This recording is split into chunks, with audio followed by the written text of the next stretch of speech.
I appreciate the opportunity to be here with you tonight, a beautiful night, the Chautauqua event, so I'm very proud to be here. I had asked to get up and make my talk immediately after they sang America the Beautiful. Why is that? Because a lot of people think that the issue of sustainability, the questions of sustainability, really questions the basic foundation of the American economy and the American society. And in fact, it does. It does question the foundations and the assumptions that we've lived under. But I would remind you, beginning with the words of the patriot Patrick Henry. He got up before the Continental Congress in the days when they were contemplating the revolution, and he said, "In proportion to the magnitude of the subject ought to be the freedom of the debate. It is only in this way that we can hope to arrive at the truth and fulfill our great responsibilities which we hold to God and to country. Should I keep back my opinion at such a time, through fear of giving offense, I would consider myself guilty of treason toward my country and of an act of disloyalty toward the majesty of heaven." And in closing that speech before the Congress, he said, "I know not what course others may take, but as for me, give me liberty or give me death." It is not unpatriotic to question the prevailing thinking of your political and economic system. I think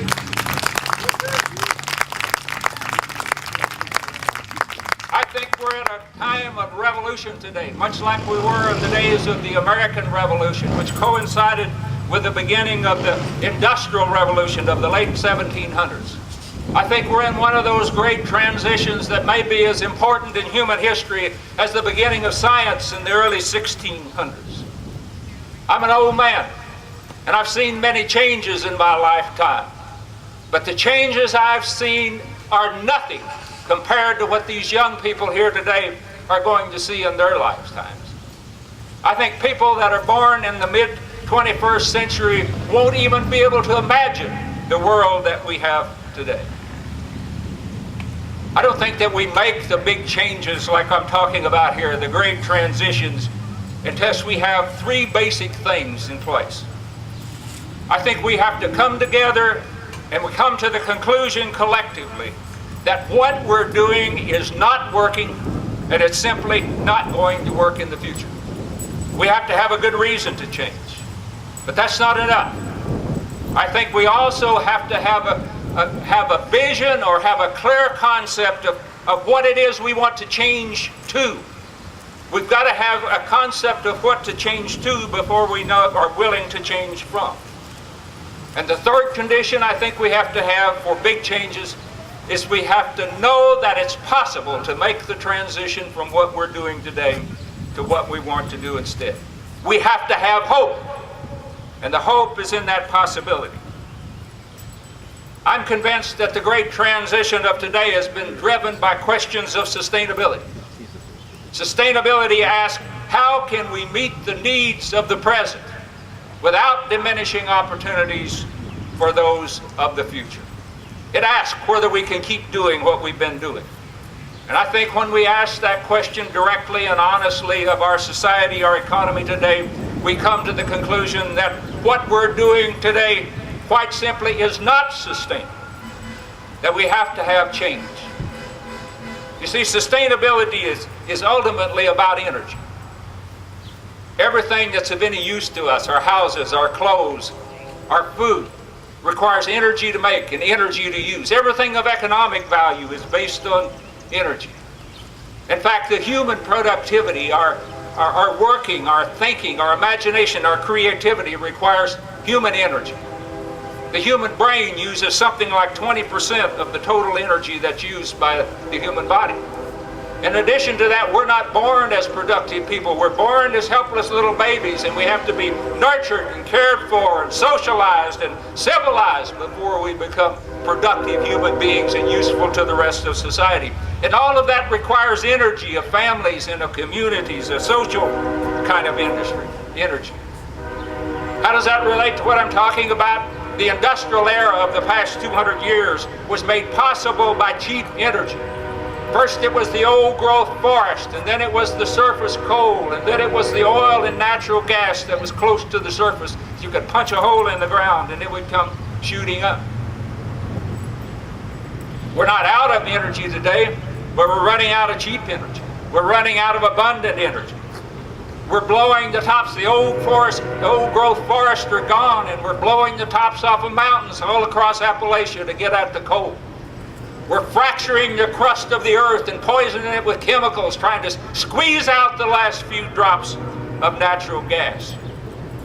All the fossil energy isn't gone yet, but all the cheap and easy fossil energy is gone. And from here on out, there's going to be less and less of it, and there's going to be higher and higher in cost.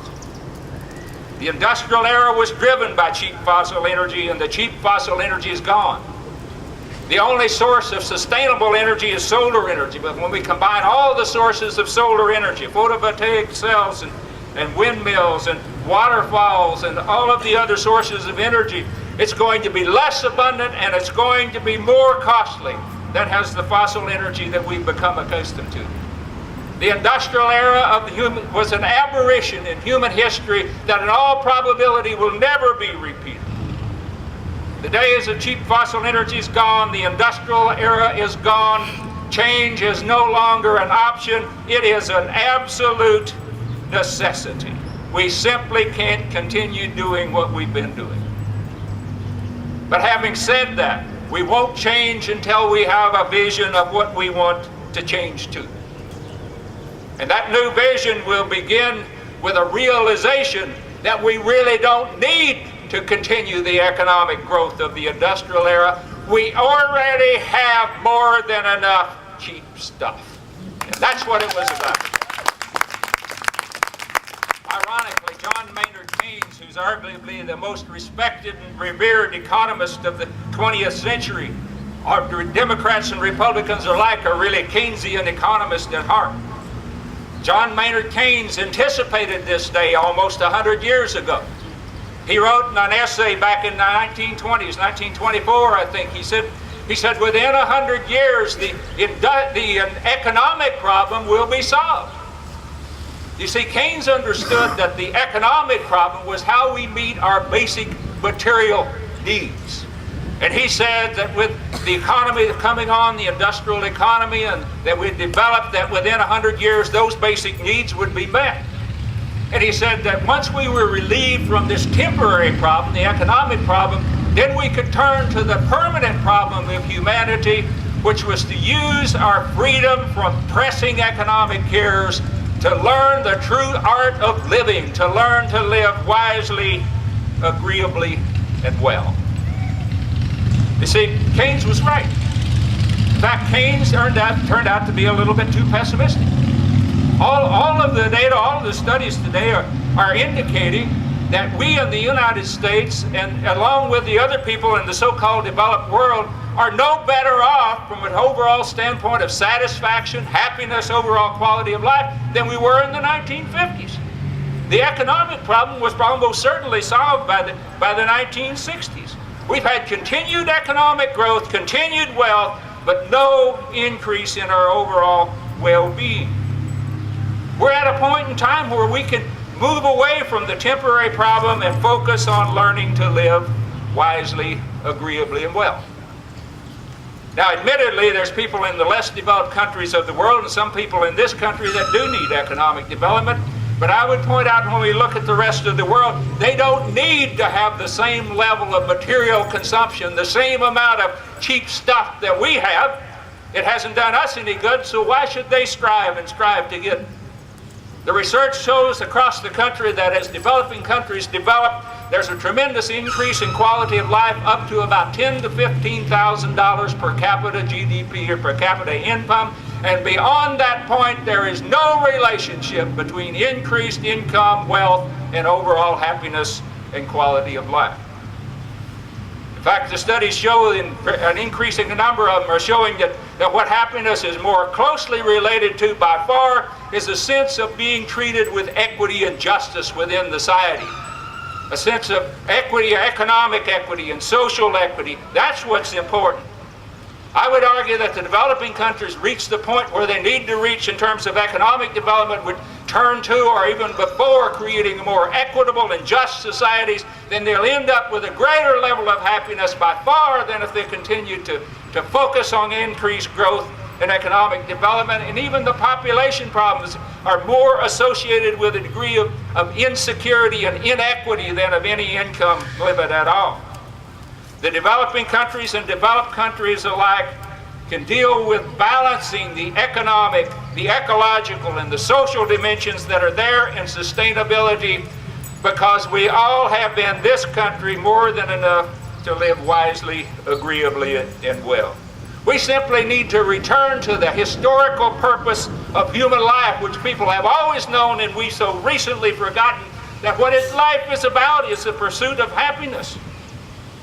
We all know in our heart, and the studies show, that after we've reached a very modest level of material well-being, that the quality of our life, whether or not we're happy, depends upon the quality of our relationships within families, among friends, within communities, within our societies, not on getting more and more cheap stuff. And in addition to that, we're not just social beings. You know, we are social beings. That's what caused us to want to do. We need to care and be cared for. We need to love and to be loved. But we also need some sense of purpose and meaning in life. That comes from the ethical dimension of who we are. That's the way we're created. So happiness has the multiple dimensions of the economic, the social, and the ethical, if you will. This isn't some New Age sort of hippie thinking that I'm talking about here. I argue this is something that's worth risking a revolution, because it's something that we've always had and recently lost. Aristotle talked about happiness as occurring to the individual, but within the context of society and among friendships, and he talked about the rightness of those relationships. A life of virtue was a life of happiness. Alec de Tocqueville in the early 1800s, in his book Democracy in America, he said that what kept democracy alive was a sense within this country that people realized that when they did something for someone else, it was more important for the one who did it than the one who was done for. He called it self-interest rightly understood. The Dalai Lama says, if you must be selfish, then be wisely selfish, and realize that your own well-being and your happiness is interrelated with all of the living and the non-living things of the earth. This is a vision of a world that's worth the revolution. All we're lacking today, if we have that vision, is the hope. Is it possible to make the transition? I would argue it's possible, and in that possibility is hope, but it won't be quick and it won't be easy. Keynes said that it won't be easy for any country, particularly not in this country, I would argue, to make the transition, because as he pointed out, since the beginning of humanity, it's all been about striving and working harder and harder, trying to get enough stuff. And so when we get enough stuff, we won't know what to do with ourselves. We just keep striving and striving and striving, rather than mixing back and learning to live wisely, agreeably, and well.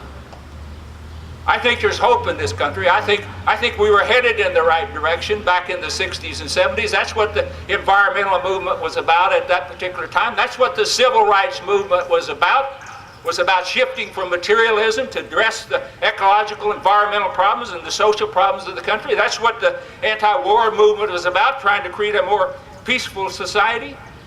But as we found out, there's economic cost to regenerating, renewing, taking care of people, taking care of the earth, rather than exploiting and extracting. And so during the 1980s, we come back and said, we don't want to pay the cost.